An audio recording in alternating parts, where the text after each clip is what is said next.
you haven't heard me speak on Obama for real at all. No, we And haven't talked about that. and with Biden, I'm just like whatever.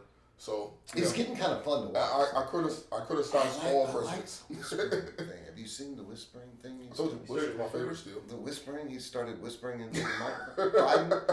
I'm the one who set that up. Did y'all know that? And I watched the clip and I'm like, what Yes, the?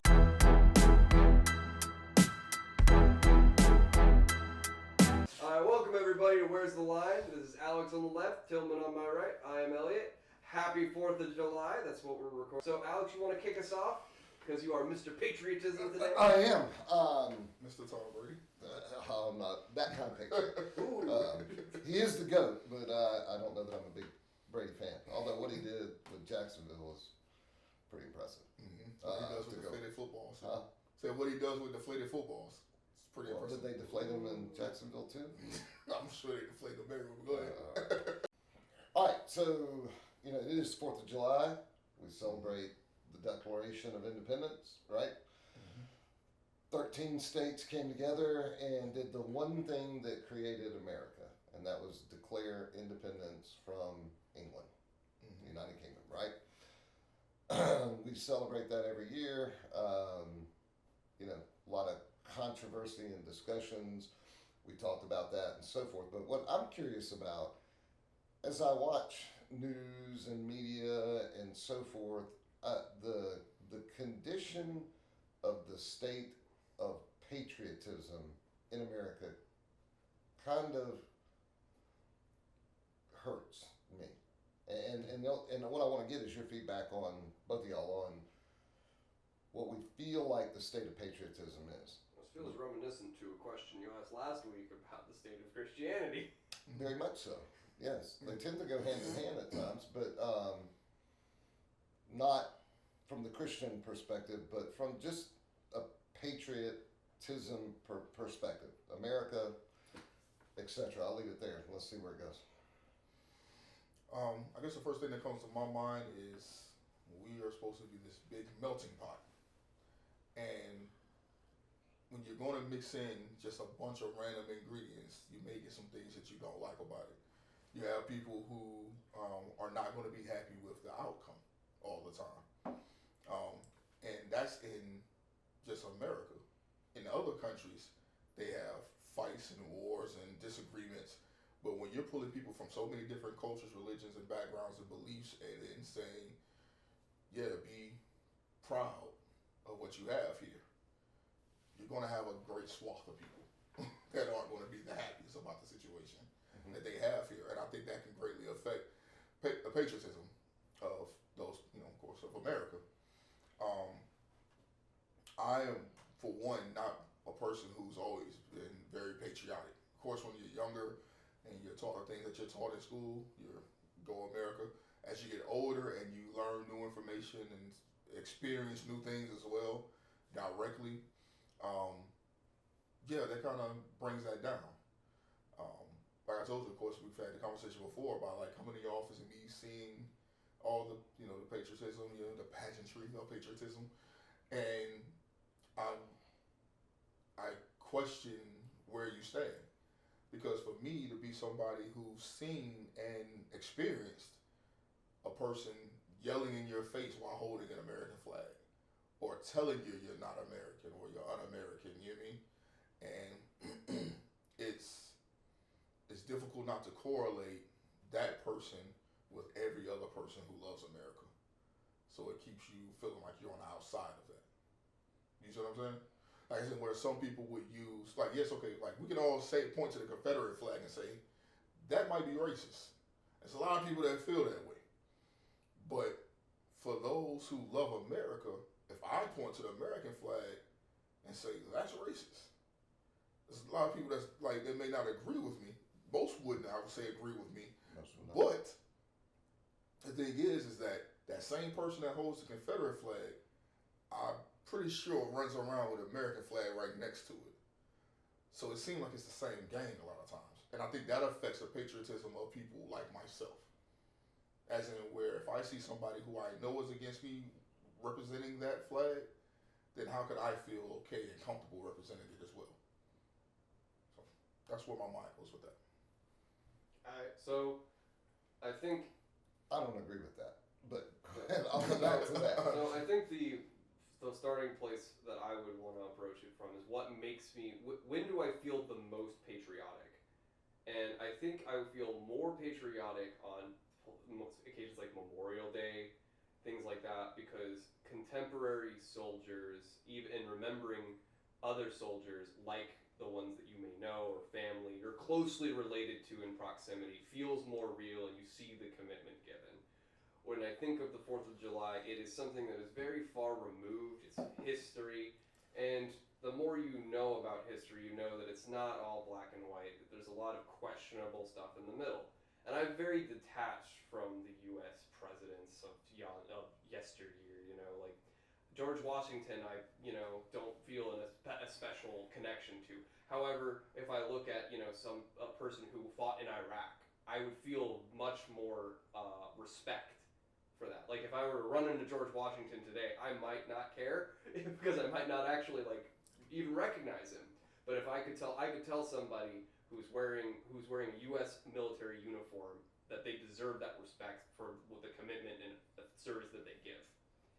So do I feel inherently patriotic? No, but do I respect and pay my tribute to people who do those things for our country? Absolutely. Why don't you feel, help me understand that then, why don't you feel patriotic? I think it's not that I don't feel patriotic, it's that I feel patriotic at different times. I don't feel explicitly, constantly patriotic, right? I'm not walking around thinking about how great it is to be an American. However, I do benefit from being an American, and I'm happy to be an American. Significantly. Mm-hmm. That's where I'm at. So if it might be I guess you could say it might be like the taking the situation for granted sort of situation, or it's a I got put in the situation, so whether I'm benefiting from it or not, I'm working in that sphere. It sounds like it's kind of like being born by your parents, and like if your parents are like, oh well, you're born into this family, so you need to do this, you should be thankful. Well, I didn't have a choice to be born in America; it just happened to me. So I don't think that white privilege. Yeah, white privilege is the exact correlation that I would make to it. You're normally not keenly aware of your privilege, of course, because you're born into it. And it happens whether you want it or not, you have it. It's a discussion that I've had with my wife, as in where she was saying, like, sometimes she has to click in her mind again that, like, no, my husband is black, my children are black, I have to always be aware. And it almost makes her feel guilty at times, which I don't like at all, because you're not doing anything wrong, but you inherit these things, i.e. I have American privilege because I live in America. Now, does that extend to the point of someone's white privilege? No, but there are benefits that I have that other people around the world may not have, and I understand that. But I'm also still not keenly aware of it, and therefore, like you said, not as patriotic as I could be. My patriotism does only really extend to soldiers, to people that serve in the military. I have great respect for them, but outside of that, I don't tend to think about it much. Well, all right, then I guess a better definition of what patriotism is. That's probably a good place to start. Right, so, because, obviously, respect of our soldiers, current, serving, retired, fallen, whatever, absolutely. That is memorializing them or recognizing them on Veterans Day, the two different holidays.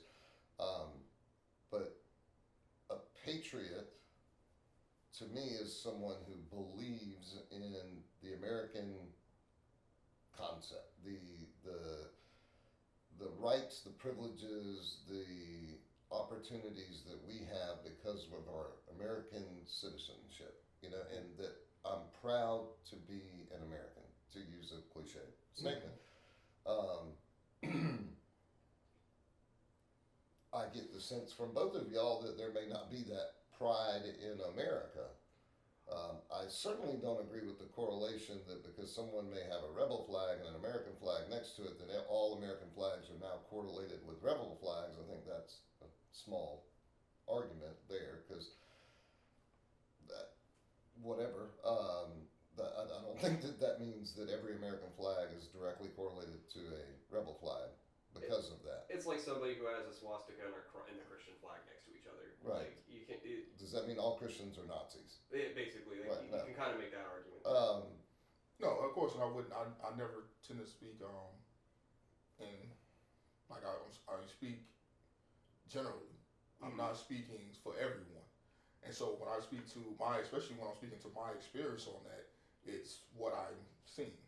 And so, no, I don't think that every person that waves an American flag is a racist, Right. or even every person that waves an American flag respects the Confederate or cares about it at all, or even Southern for that sake. That's true. But when you do see something happening in pattern or on a inconsistency, i.e., when you talk about just Trump supporters, like they're very American. You've seen them wave American flags, Confederate flags, Trump flags, Biden flags, all together, and so you start to get a feeling of that's not for me. Yeah, I And think especially also when you do know of anti-black groups, whether you want to call it the KKK or the Brotherhood of this, that, and the third, or whatever, who also are part of that group as well. So it's like, But that's not patriotism. yeah, but those that are affects my belief. In America, It affects my belief in America from the standpoint of, if they keep telling me this is what America is, if this is the group that's saying this is Americanism, this is patriotism, this is love of America, we have that over here, and you're on this other side, you stand over there, then I feel separated from it. Not because I want to feel separated from it, because I was born in this world feeling American, believing in the great dreams and ideas of America. But you keep seeing the same thing from these people that tell you that that's not by what you are. definition, what you said, the melting pot of America. So you're taking subsets of culture. You're talking about the KKK, which is virtually non-existent. As relative to what it once was. Of course. You got brotherhoods, whatever. White supremacists, but you also then have Antifa and Black Lives Matter and so forth. That there are a lot of subcultures. And because to me, that in of itself should promote patriotism, because America as a country provides the opportunity for these opposing ideologies to exist. You're right, it might be difficult. I can only imagine. I can't put myself fully in your shoes, but it might be difficult to see a man in a white robe with a white hat holding an American flag, death to black people. That would be a painful, difficult thing to experience. Right? At the same time, it might be a very difficult thing for me to watch a group of people burn an American flag. The reality is that,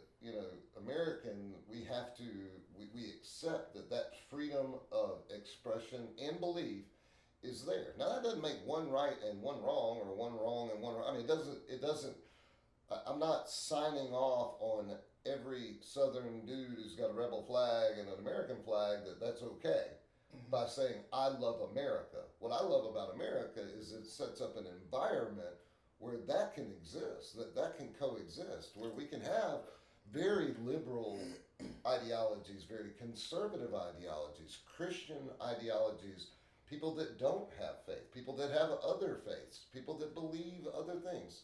Elliot, you look like you're going to pop. Because I've been trying to say something for a minute here. Well, I was not done saying what I had to Sorry. say. Well, hurry up! Go ahead. So I think that what you're touching on is actually part of the cognitive dissonance that people have with being patriotic, is that it goes back to a conversation we've had about confidence in politicians, because those are the ones who are supposed to be the example of patriots, right? The President of the United States should be the best patriot out of all of us, right? That includes every president, Democrat or Republican. Ideally, yes. Yeah, ideally, regardless. But then there's this measuring stick of who is patriotic, who's unpatriotic, based on what, our perspective? Well, right, the individual. And what my hope is not to dismiss what anyone feels or thinks at all, but to say that the reason that you have the right to express that is because of America. I mean, think about if you went to, let's make up a country, but, Kazakhstan or something, just some place out there. And it's ruled by, let's say, a more socialist or even a communist or some sort of monarchy component. And you go on the street and you protest against the president of that country vehemently, and you burn the country flag at the footsteps of his front door. What do you think is going to happen to you? You get probably jailed or killed. Correct. I mean, and there's plenty. I'm not going to pick a country around the world, but there's plenty of those countries where that would happen.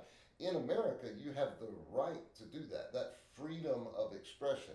Now, we've talked about freedom of speech, and I know that there's probably a good discussion in that, but the fact that America creates an environment where we have a melting pot, where all these people can come together, and we create this work in progress that is America, to me, makes me feel good. The things that frustrate y'all, or that I hear you stating, are the things that actually make me feel good about America, because we can have that kind of dialogue. We can have those kinds of discussions, because the whole point of like what we're doing, where's the line, is the ability for you to have a voice so that I can listen and be drawn closer to understanding. For Elliot to have a voice so that we can try to get wherever Elliot is. I mean, but America creates that atmosphere, and I can celebrate.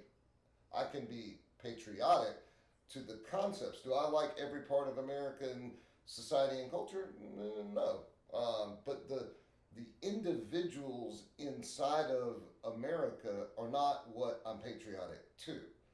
I'm patriotic to America, the country that was created that gives every one of us those freedoms to do that. And now, I mean, we can argue whether that's fully on, that freedom is fully available, and you talk about privilege and all that, but those are nuances that branch out underneath the umbrella of the fact that America is still the greatest country in the world to live in. And we forget that because we pick a thing. And I'm not minimizing the things. They are important things. A person with a rebel flag or a Trump supporter, or, someone who, what example did you use? Politicians who fall short of being patriotic. We pick that and we tear that apart instead of realizing that individual or that group of individuals does not reflect what the ideology, the concepts of America are. See, if anything, the freedom for them to express it is what makes America great. And I kind of wanted to get ready to move to the next subject, but that's why I think that where we differ greatly is you speaking to the ideology. Yeah. And that's a whole other thing than what is lived experience. I was listening to Minister Farrakhan, and he was doing an interview with Donahue, and he told Donahue, and speaking about American Christianity, what he said was, I believe that it's wonderful in speech, in what you say. You say these wonderful things, but religion is not something that you just say. It's also something that is practiced. Amen. And in practice, you fail, and that's why I call it dirty religion.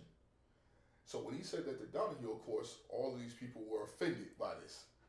But the fact of the matter was, he's right. America is a beautiful concept. Like we discussed the Constitution last week. It can be a beautiful ideal and it sounds great. And even if they didn't mean it to be that way, you're right. We can take those words and mean it to be for everyone. And it can work out beautifully for everyone. So in concept and ideology, America is fantastic. But it is super flawed in practice. And the way, see, you could say by individuals, but these individuals are part of the system. When he's talking about politicians, that's part of the system. So when your politician is flawed within the system of America, that directly affects not just single individuals, but large swaths of the country. Mm-hmm. And so that's where... That doesn't change my belief or love for my country. If anything, it enhances it because that person got elected through a democratic process, and whether I agree with them or not, they have the right to do it that way. And if their constituency, the people that elected them, are following that, like AOC in New York, I don't know that I believe with much. I don't agree with much that she says, but her following or her constituency in New York elects her to do that, and that's part of the American process. Being able to walk that out. Now, if you're going to hold people to the standard of what like Farrakhan's saying, Christianity's great in principle, but in practice, well, we covered this last week. We all fall short of the glory of God, and every Christian stumbles. Nobody is perfect. The same generosity of acceptance should be given to Americans. We're going to do things that offend people. All of us, whether we know it, whether it's intentional or not, we are going to do things that offend people. Okay? It's a free country. We have the right to do that. Yeah, but I'm speaking more to offending people. Like when you talk about small details, all these things end up being life or death situations. See, I'm not speaking to just being offended by your thoughts, like whether maybe it's the colors I wear or the way that I may speak, or you don't like the way that I dress. Cool, whatever. But when it boils down to, like I said, these individuals that are within the system, i.e., a racist regular person, I don't care that you're racist. You're just a racist, whatever. But once you join the system of the police force, and you get this gun and badge and authority, now I care about your racism. But that person isn't always white. I didn't say anything about race in that. I just care about your racism now. Right. You see what I'm saying? Okay. That person, and I would have every other person I know would have a problem with that. and But that doesn't affect Americanism. Let me be clear on this as well. There are Asian people that are racist against black people. Yep. There are Hispanic people that are racist against black people. There are black people. There are Middle Easterns that are racist against black people, and there are black people who don't like black people. So and black I people don't have like Asians, white people, or American. Exactly. Right. But once that person is within the system, and they're using that system to cause harm through racism, now I have an issue with it. Racism is a different discussion than patriotism. It is a different discussion if I'm overlooking my race and how I am affected by patriotism in my race. Because someone else's patriotism can be racism to me. Like, understand that white supremacy speaks on the back of patriotism. So when they're saying how patriotic they are, and they're enacting that, the cleansing of America boils down to ridding it of the scum, right. i.e. people who look like me. A subculture that is not reflected. Do you believe racism is this small in America? Because you're doing this, and so if you're going to say subculture, I'm not saying racism. I'm saying a white supremacist group that is proclaiming that they want to cleanse America, what I would argue very vehemently is a very small subculture of our country. There are a lot of subcultures of our country that you or I don't agree with. The freedom to have them is part of the American concept. That is patriotic. Racism, there's not a person that I know that would disagree with what you just said about, I have a problem with racism when it's enacted as power, whether it be law enforcement, politician, or whatever. There is not a human being that I know that would argue with that statement. The fact is that we do everything that we can to prevent that. Now, do we? Well, that's another discussion. And I'm talking about patriotism. And before we get too far, I do want to nip this now because we have this. I don't like the argument of what someone's saying X is a problem, and then someone saying, well, that's a small subset, or it's diminishing the point, right? It's very close to saying, I don't quite believe that's right, or it's very much like a fact. It's like I think it diminishes the point because. I think I was really clear that it would be difficult for me to put myself in his shoes to understand what it must look like. So I'm not saying that, but I mean, if we're going to talk about that subset, then let me talk about the soldiers that guard the tomb of the unknown soldier and the sacrifice that they make to do that to honor our country. Absolutely. I would say that population-wise, there might be a similar number of those people. These people are devout patriots. These people are idiots. I'm not minimizing his position. That's why I asked you when you said that is if you believe that essentially white supremacy is this small population of that America. are And out that's to why I asked cleanse America. Yeah, I think so. See, but okay. racism might be a bigger thing. Again, that is not.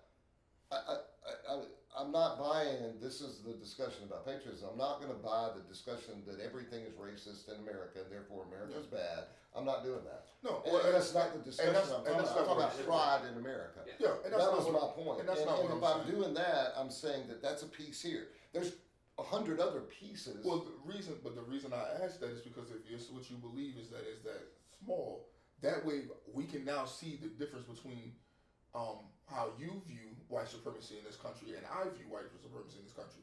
The difference is you believe it's a small number of people. I do not. And that's where that line is for us. But how that many we people have have to you ever get to. actually met that are saying, I'm going to kill you because I'm an American and you How don't many deserve... people are you thinking? How many people have you actually met, regardless of race, gender, anything, sexuality, is going to walk up to you and say, "I'm going to kill you"? Period.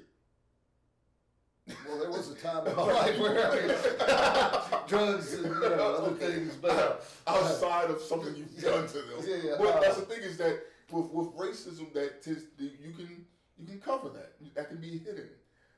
It's the same reason why I talk to people and just quick example of homosexuality. When people talk about how homosexuality and them being discriminated against is the same thing as black people being discriminated against. And I tell them, no, you can hide your gayness, but I can't hide my blackness. You can hide that. And that's a difference in that. So yeah, racism can be hidden. I believe that the number of white supremacists is high, and then you're saying, okay, well, it's not. Yeah, the number may be high, but it's not as many of them that's willing to kill all people. All black people. I don't whatever believe people. that the number of white supremacists is as high as it's been portrayed to be. Listen, man, I grew up in the South. I grew up in a racist family. I grew up with some backwoods, redneck. My family owned slaves. Mm-hmm. Okay, I've been exposed to it, and I can tell you that I've never heard anyone say we're going to go kill black people. I've just never heard that. Because we are American, we're white, we have the right. I've never heard it. And I've been around some racist people. Never heard it. Now, are some people more extreme in their racism? Yeah. And that's why I offered the general question prior to that of, well, I would say how many of those people that you know are racist are also murderers? Because murdering someone is a whole nother level. Well, that's what, the way you implied that, I wasn't saying a small subset. No, I want to, though. You see what I'm saying? You may want to clear the earth of, put it like this, I hate racism the way I experience it in America. So you want to kill all races? I would be okay if all races died, but I'm not going out and trying to kill nobody. Yeah, right. You see what I'm saying? but all races, just if we woke up the next morning, it seems that every racist in America has died. I'm like, wow, that's crazy. Good. I'm not mad at it. You know what I mean? And it's not good because I don't want nobody to die, period, in a way, but I would be okay with there being no racism because everyone is bad. I would be okay so with in the same way, a white supremacist may not think, yes, I'm going to go and kill all these black people, but if black people disappear, I'm not mad at it. But what is it? All right, fair enough. That's a weird That's discussion. all I'm saying. So what does that have to do with patriotism? Yeah, I think we go back to this. I think we go back to, so Alex, I think that in terms of why aren't we patriotic, I think that's not necessarily a thing. Is that I don't think patriotism should be expected, because the way you described it is more of America does all of this for you, so how can't you be? I think that's the point, is that you get to choose. And I think Tillman and I, we feel patriotic at different times. It's not a constant thing. Just like religion isn't always a constant thing for somebody. I don't know if I agree with that either, Elliot. If you get to choose, then Canada's north and Mexico's south. Ah, man, don't do that. What? You can't say you get to choose, just leave the country. What? Yeah, and I think that's completely un-American right there. To just tell people to go. Because I have a if you different don't viewpoint. love it here, leave. Why would you stay somewhere that just bothers you so then? Why not? It doesn't bother you. You're trying to assume, you're assuming it's polarized, like it's all good or all bad, but sometimes you can just be okay with everything. That's why I said it's akin Why do you think? to. Why do you think the people who can leave those oppressive countries don't? Well, I There think are most people of them who do. Really, No, most most of them, of them. because I would argue that it's a small subset of people that do. Okay. Yeah, I would argue that. It's the same argument. So I don't know. I mean, if you're going to say that, it sucks, it's bad, and I didn't once say in a while, I didn't say it sucks. It's bad. once in a while, I like it, but I'm going to complain about it, then do something about it. I just can't. I don't get the concept of walking more around. so. America sucks. I No, just no, don't. no. get None that. of us just none of us. I It's, get it's that. more so the vast majority of the time, I'm not thinking about it. And then Memorial Day happens, or I get to talk to my cousin who's former Navy, or I talk to someone I know that was in the Air Force. You know what I mean? And when I have conversations with them, there is great admiration and respect for what they have done. So now my patriotism is at my forefront. But generally walking around, I don't just tend to think about it. Period. And what you do see is those politicians that you go, yeah, look at that dumbass. Yeah. Like, and so how am I supposed to walk around thinking about how great America is all the time when I keep seeing all the dumb crap that happens on the news? And Trump told us America wasn't great by saying he's going to make it great. So now it's okay to, because you supported Trump, right? And he said it wasn't What makes you great. think that? So why would you think? So why would you think it's? So why would you think it's great now then? Yeah, and then It wasn't great before Trump, obviously, according to what he said. Well, no, I think that previous administrations have done a lot to harm the patriotism in America. Oh, Yes. so there were the people who were charged with being the greatest patriots were unpatriotic. I think there were some, yes, and I think we agreed that can happen. That doesn't make America bad. I'm not saying that it makes America bad, but it does make it so it's hard to be constantly patriotic. I love America. I believe in America. I am patriotic towards America. Even if I don't like the president, even if I don't like my politicians, I am still true to America.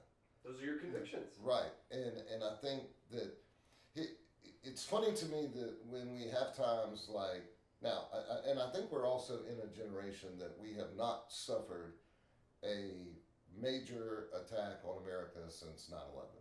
All right, so in times after 9/11, Cuban Missile Crisis, the Vietnam and Korean Wars were, conflict based and they were a world away. Pearl Harbor.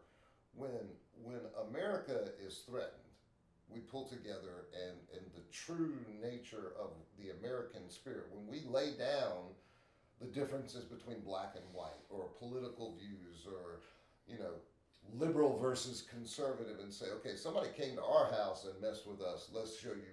You don't want to wake the sleeping giant. That's So what when we become I brothers in understand, arms but in the military. I can't Huh? lay that down. I can't lay that down because I am black. So when you point out that America hasn't had a major attack since 9/11, well, that's what, as Americans, we would be concerned about, being protected from foreign invaders. But as a black American, I'm concerned about being attacked by domestic invaders.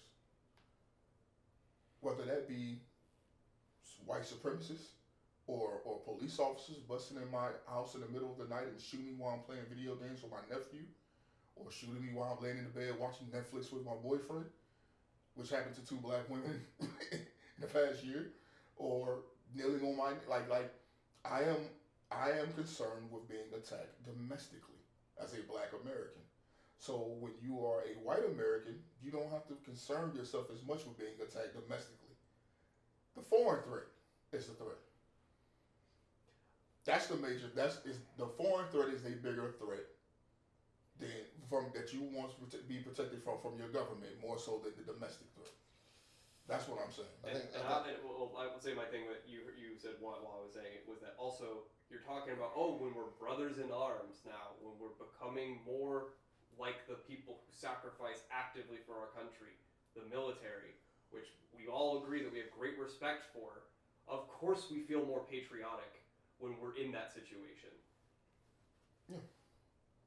How could you not? Unless you deliberately all hate America. Well, Which obviously Tillman and I, we are talking about not hating America or thinking it sucks. We're indifferent until we have reason to feel different. And I take issue with indifference towards a country that provides all of the freedoms that we enjoy. And we're mixing up too much racism in the discussion of patriotism, because I understand your arguments. I understand your arguments where these things have happened, but I also have a gun in my glove box. And, am I worried about a domestic threat? I don't walk around worried about it, but I'm prepared for it. All right? But that's because we have criminals in our, society. We have people that do stupid, and that stupid category, I would put racist. I would put dumb people that, do stupid. I mean, now, I don't want to say it's this big or this big. I don't give a shit. I mean, dumb people do dumb things. But again, that's not, it's just not anti-American. Criminals are criminals, and I'm never going to lump them in with the people that are supposed to protect and serve, or anybody who like I said, that's them. That's criminals. That I expect them to commit crimes. When we're talking about people that are supposed to protect and serve, all of these organized groups that have not been deemed terrorist organizations by our own government and not being prosecuted like that, then I'm worried about them. That's who I'm worried about. So I said, when you're worried about a criminal, I'm worried about the regular run-of-the-mill criminal just like you are. We equal in that. But I'm also worried when I get pulled over by the cops. So am I. I haven't had the most pleasant experience. No, and it's not about being. I'm not worried about being. When I say get pulled over by the cop, I'm not worried about getting arrested. That happens. People get arrested. You know what I mean? I'm worried about surviving, actually living. Arrest me. And that is a dynamic that I told you I can't relate to that, and I get that, and I know that that's a huge discussion. Yeah. To me, that's I guess. And I understand you want to separate the pictures. I see where you can. I see for you they're the same. Like it's, for me, they're not. It's that because it's that representation. It's that representation of America. It's okay. America, protect me from these situations the way you protect me from China or Gaddafi or whoever. I want as an American, as a Black American, I want to be protected in the same fashion. And you have the right to expect. And that's where my issue with my patriotism. And then that's where we believe in the ideal of America that can be done. Yes. And the amendments the amendments of the Constitution, like we talked about last week. Civil rights issues, women's rights issues, labor issues, those things that were addressed over time. And I think we're moving in a direction now where our country is becoming more and more aware of those things. And, with the Chauvin case, him getting sentenced and so forth, whether it was enough or not, it was public, it was the persecution of that man. It is going to change the shape of some things going forward. So the belief in the ideal of the American system to work for everyone, not just at heart-tugging moments, but any day. I mean, I don't, as patriotic as I am, I don't wake up every day and go, thank God I'm an American. Now, I do wake up every day and thank God. But when I do think about it, I'm like, we all got these opportunities. Everybody struggles. I mean, I can tell you my struggles. You can tell me yours. I have issues. We have issues, with things in society. But the reality is, we have that right. We have the right to sit here in this place and do this right now because of the ideal of America, the concept, the foundation, the history of America. And it is more than the armed forces.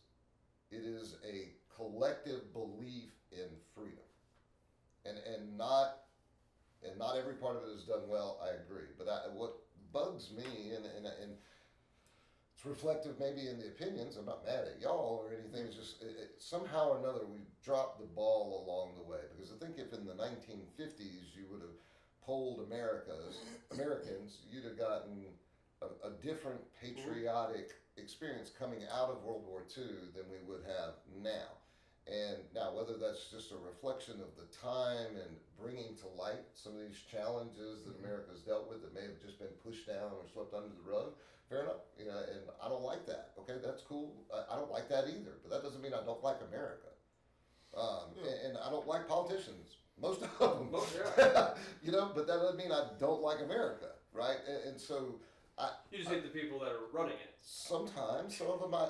Actually, there's some really great statesmen that are involved in our American government, and those are the ones that I'm really proud of and happy to have them leading. There's some other ones that Like, where'd that dude come from? But, or girl, where'd she come For from? Dudette. Dudette, sorry, right.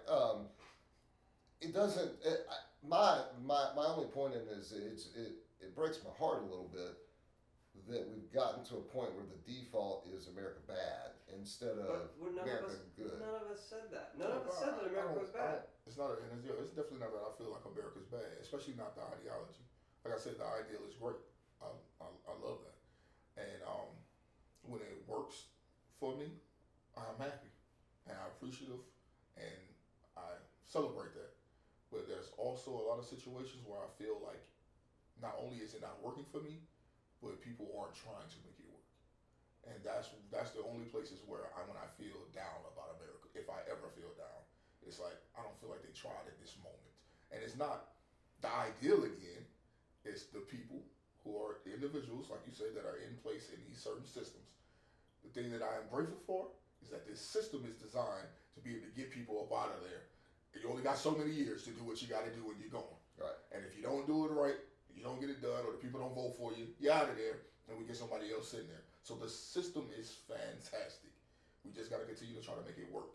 We can make it better even. Yes, and it's going to continue to improve. Like I But said, there's a little part of that sounded, if I can be real with you, just sounded a little pouty. Well, I love America when America works for me. Yeah, I don't like it when it doesn't. Yeah, of course. Well, I mean, everybody. if you're saying that's pouty, then it's like, but America did so much for you, so why don't you like it? But that's Well, I mean, I've got to pay taxes at the end of the year, and I damn sure don't like that part. But yeah, but that's where I was thinking even too, where it was like, well, you get all these services, right? You get like public transit, you got like community centers, but I'm like, well, but you pay into that, you do pay into that. So some of it's like, okay, like sure, you could say that there's a lot of good things, like, and I'm not saying that I'm not grateful for all the good things. It's just I don't actively feel indebted to it, and that's why when I relate to it, I express more patriotism, because I can't do it when I don't relate to it. When I see statesmen or the president, I don't feel inherently patriotic looking at Joe Biden. Didn't feel inherently patriotic when looking at Trump. I just see a guy who's in charge. Yeah, American privilege. Yeah, and that's what it is. I feel But like what they say we have, well, there's another thing they should say. We have, what is it? I forgot what they call it, but it's basically saying you have white problems or this and that problems, or people do that. First world problems. First world problems. First world problems. Yeah. We have first world we have problems. first world problems. Yes, Yeah, and living in America, you have to acknowledge that. You know what I mean? There's things that we complain about that.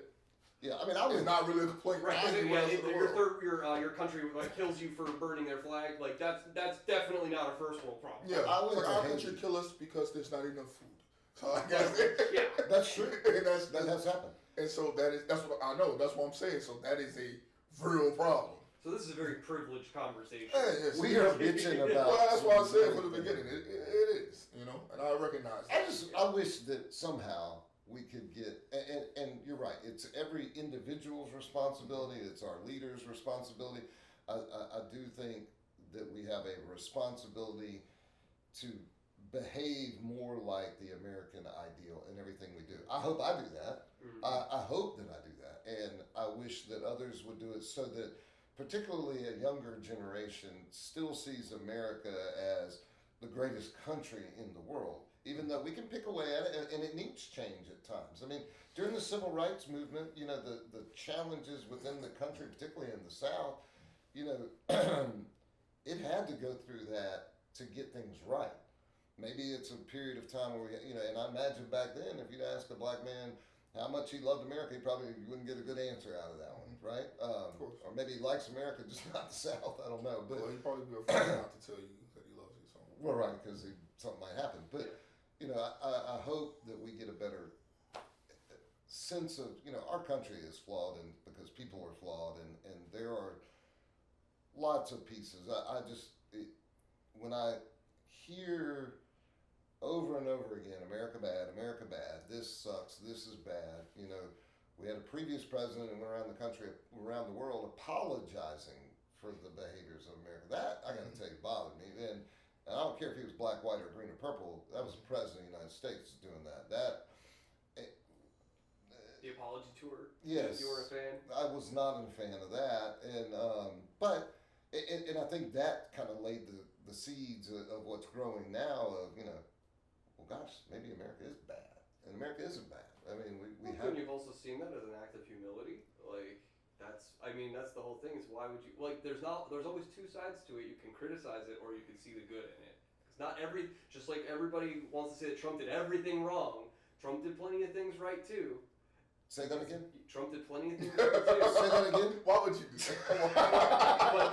but like, I mean, seriously, if we're gonna criticize someone, it feels like whenever you don't like the president, you say every single thing they do is wrong. You didn't hear me say everything that Obama did was wrong. But you're saying that he did something that was pretty core to his belief. Him doing that was a pretty big act, and you can't find any redeeming quality from it. No.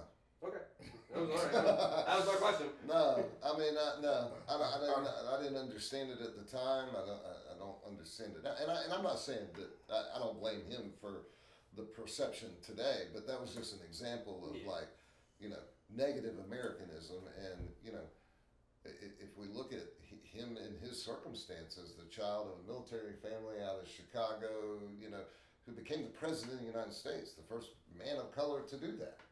And, well, gosh, America, we're sorry because we're Americans. And I do think there's I like what you said about humility and so forth. That's fine. But there's a boldness to America, too. I mean, we took on the greatest empire in the world at the time. Romans? At the time, the British Empire, we took them on, 13 little colonies, farmers with pitchforks. That's basically what they thought we were, right? You gotta try to take a man's home and see what happens. And we took them on. So there's a boldness to America. Now, you can be bold and be humble too. Yes. I was wondering, would you say that there's a boldness to like Middle Eastern terrorist groups then? Because they take on America? I just asked. It depends on, well, I mean, that would depend. Because at the time, if America was trying to take from a country their home, if America went in there and said, we're going to take your home, and they revolted, then I would have a difficult time kind of processing that. So the Native Americans were brave. They're bold. Yeah, they were. They really were. I think that ties to where like my previous No, statement. I mean, the forefathers I have disconnect with because they're. And I said this last week too. That if you look back culturally in the world, the process of civilization was to find new lands, right? So America was not the only place to go and kick people out. Yeah. The Spanish killed all the Mayans. Oh yeah, most of South America. Yeah. Well, no, I mean, so do we hate Spain? No, they were. The Vikings went to Canada and set up Medicare. Right. Yeah, But I mean, and Alexander the Great conquered the world. Tillman the Hun they were killed wrong, them all. but they were wrong as well. Oh, I look at it like I don't. Right. I'm not saying America is the only place that's done wrong when I mention No, that. now we do it differently because we've grown. Same way we talked about the Constitution. America has grown over 200 and however many years. We're not in the age of imperialism anymore. Right. Well, but before that was the practice. That's what you did. The 14, 15, 1600s, they went out, and because we have metal swords, we can kill you in your stick. So we're going to take over. And we're going to take the natural resources from that, be it gold, food, whatever. And that was the time. Now everything is different. And now we sign a sheet of paper when we say that all your stuff is ours. Right. Yeah. I mean, by declaration. Well. Yeah. There's treaties and blah blah. Yeah. Well, so again, yes, the Native American argument, was that done right? No. No, of course. Well, I wasn't trying to really argue about it. I do have a funny saying. You know how people, we can close it out on this. This is a cool saying. So, patriotism, good. America's okay, y'all. I know at times, maybe not. We don't shine so brightly, but we still shine. No one ever said that it was bad in the room. You kind of implied it, though. No, I didn't you did. Don't make me get up. You can get I'm up. about to be bold. I'm allowed to be critical. That's my about freedom. to be. I would never live anywhere else. It's un-American of you to want to bash him for expressing his. I tell you what, you got the freedom to say whatever you want. On my part. Yeah. You got the freedom to say. Actually, might be a kind of American of him. That's right. To get up and help you. Get up and bash. You gotta go 1776 on my Exactly. right to say whatever you want. I have the right to do whatever I feel compelled to do, and I'll suffer the legal consequences. Yeah, fighting words is still a thing, right? Like, No, I was going to make a funny statement. I hear it all the time. You know, when you hear the statement, hey, I'll see you tomorrow, and people say, well, Lord willing, and the creek don't rise. Mm-hmm. Do you know the etymology of that statement? No. I would vaguely, but you go ahead. I don't Do you know what it is? Okay. It's actually, it originated out of Georgia as a saying, an old North Georgia thing. The Creek Indians. It doesn't have anything to do with the creek rising. Oh, okay. Yeah. It has to do. You remember how they were talking about the rise of the Indians would rise up? Yeah. Lord willing, and the Creek Indian don't rise. They don't. They don't come up and kill you. Right. Yeah. That's the etymology of that phrase. So when somebody says Lord willing and the creek don't rise, they're not talking about the stream. Yeah. They're talking about that. But it's been, I don't know, cliche. Certain contexts, the creek could rise. Well, that could prevent it, right? I mean, they might mean that now, but that was the etymology of that word. So Native American just made me think about that. Two quick points that I just wanted to make mention of before we wrap up. Also, we was talking about 1950s and the way that Americans would view things then and how they had to take a vote. But I also I was listening to James Baldwin debate. Discussing that, and I didn't know if you had seen that or not, but I wanted to make mention of that debate from James Baldwin actually, and I can't even remember the exact I've got name a book of it in now. there, and But also, of course, I went over and I wanted to have people to look at and think about "What to a Slave Is 4th of July" by Frederick Douglass, and that speech was reread by James Earl Jones, and was a great reading of that, and that's something that with that as well, I wanted people to be able to look at and just think about, because like I told you, I celebrate 4th of July, and because there's a lot of people who wouldn't want me to, and so I would want them to know, like, no, I am American. I am independent as well. I am independent from Europe, for which they did it, and I'm also independent from slavery. Yeah. And so I Well, celebrate the that as an July American. 4th celebrates the Declaration of Independence of America from oppressors. Yes. When in the course of human events it becomes necessary for one people to dissolve the political bonds which tie them to another. That's the first line of the Declaration of Independence. And You said that in the last 3 videos. well, it's an important statement. And what's hilarious to me now, if you really want to end on a note, all right, that flag has the names of all 13 original colonies etched into it, right? So you got Delaware, Pennsylvania, New Jersey, Georgia, Connecticut, Massachusetts, Maryland, South Carolina, yay, Gamecocks, New Hampshire, Virginia, New York, North Carolina, and Rhode Island. So those 13 states came together and did the only thing that created America, declared independence. Agreed. Can you imagine those 13 states agreeing to do anything today? Yeah, it's probably a little bit harder. I mean, New York and Georgia are kind of like, the capitals of their perspective. Vote for Biden? No. I think almost all of those voted for Biden. I think went for Biden. No. I don't think North Carolina went to No. Biden. No. And Georgia really didn't. Oh, Here we go. That's another American Patriot conspiracy. I believe in the American system. I didn't go, I didn't revolt against Biden. Yeah. Although some did. Some people tried to get him removed like 30 days in office. I did not, but I have a letter from Biden that's going to be framed and put up in my office. I've written the last 2 presidents. I'm praying for you, and I've gotten a letter back. And as long as Biden's around, then I'll pray for him and the next president. Oh yeah, we can. Miss Harris, I'll pray for her too and get a letter from her hopefully. And Tillman and I would probably criticize him just as much as we've criticized everybody else. Biden or The president, just To be in general. clear, you haven't heard me speak on Obama for real at all. no? We haven't talked about that. And with Biden, I'm just like, whatever. So It's getting kind of fun to watch. I criticize all presidents. Whispering thing. Have you seen the whispering thing? I told you Bush is my favorite still. The whispering, he started whispering into the microphone. Biden, I'm the one who set that up. Did y'all know that? And I watched the clip and I'm like, what Yes, the? I don't know. my favorite thing that he's done so far is when somebody asked him about like a policy and he was like, I'm at 89 days, okay? Like, he's already tired. Like, No. I didn't get his nap or something. I don't know what they had, what he takes for a supplement, but that was a funny interview because he did it like twice. Yeah. He just leaned over and goes, I'm the one who did that. It's funny. That way, it is sad. I mean, it's kind of like. I think he's trying to I think that's the problem is that when you get to be finally in the presidency and you're in the hot seat again, you're like, oh crap, this is a lot more work than any other job anyone could have. Well, is Biden really doing? He's certainly awake. Yeah, like, Barely. Yeah, I mean, well, if you're From awake, like 10 to 2.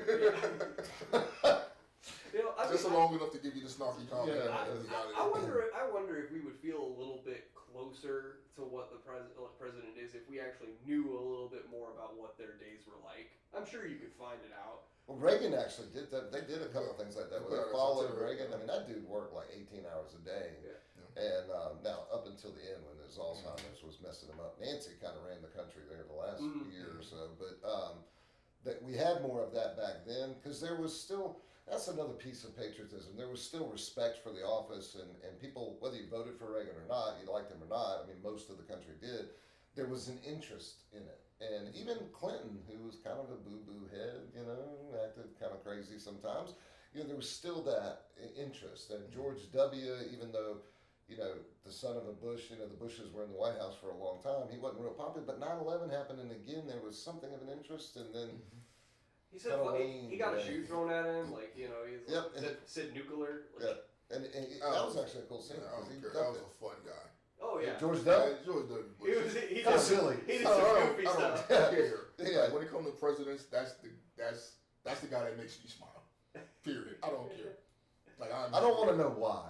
Man, it's just his attitude, the way he dealt with things, Jimmy. Like it's just He didn't care. he always made me smile. Yeah, it seemed like he was just being a guy up here doing what he does. He was probably the most down to earth president. Exactly. I think we lose a lot of genuine moments from presidents. I think Biden. That's why it feels a little weird because he's trying. It feels like faux genuine, and that's what I think feels weird. Exactly. Well, I mean, now you say whatever you want about Trump, like him or not. I think he was about as genuine as they come. If he thought, damn it, he said, damn it. Oh yeah, and I think that's the problem with the problem is that like he's not a very likable dude, and that's I think what lost him the presidency. Yeah, you get to a point of where should be some level of professionalism or Decorum. and I mean, if you're the president, as the president, just a look like. Watch your words. You're right. Genuine. It's kind of like he's genuine. It's kind of like I had a friend who kept on talking to me. He was like expressing himself, and he was like, "I'm sorry if I'm expressing myself too much." And it's like, "Yeah, you kind of are. Could you stop?" Because you're bringing me down, man. Like I'm just trying to have a couple drinks. Yeah, that's not appropriate. No, I'm with you. George W. was cool. I liked old W. He did good. Yeah. And then Biden, I don't know what we're dealing with. But patriotism is still real in America, and my hope is that, even through this difficult conversation, so we didn't get to our 6 topics, we got to 1 topic. I think next week we might have to do the not hardball topic right off the bat, Alex. I went with what you asked, man. I said what you wanted to talk about first. You had a second topic. What was your second topic anyway? I forgot now. Yeah, mine was gonna NASCAR. Why didn't you open with NASCAR? I'd have got just as fired up about Yeah, NASCAR. we would have summed it up in 5 minutes. Exactly. You would have been just as I'd fired. have got fired We up. wouldn't have cared. we would have gotten 4 topics in. Sheesh, man. I got to a point where I started to try to ease my points and my topics into his topic. But you did. No, a little bit. I was going to talk about. I forget. I think I was going to talk about the You male. didn't have an idea. I was going to talk about the male gaze, and then I was like, yeah, this is way more The interesting. what? Male gaze. Yeah, so basically that men dictate what is attractive to everybody. So the reason that men work out in the gym and ask for advice about dating from other men instead of asking women. It's a whole thing on TikTok right now, which has been very interesting because it's showing about why men are having problems in the dating scene, is because when guys don't know, they're like, oh, well, why don't these women like me? I'm ripped, I'm fit, but your attitude sucks. And they keep asking other dudes what they're doing wrong, and they just tell them to work out harder, or they, or like, eat better.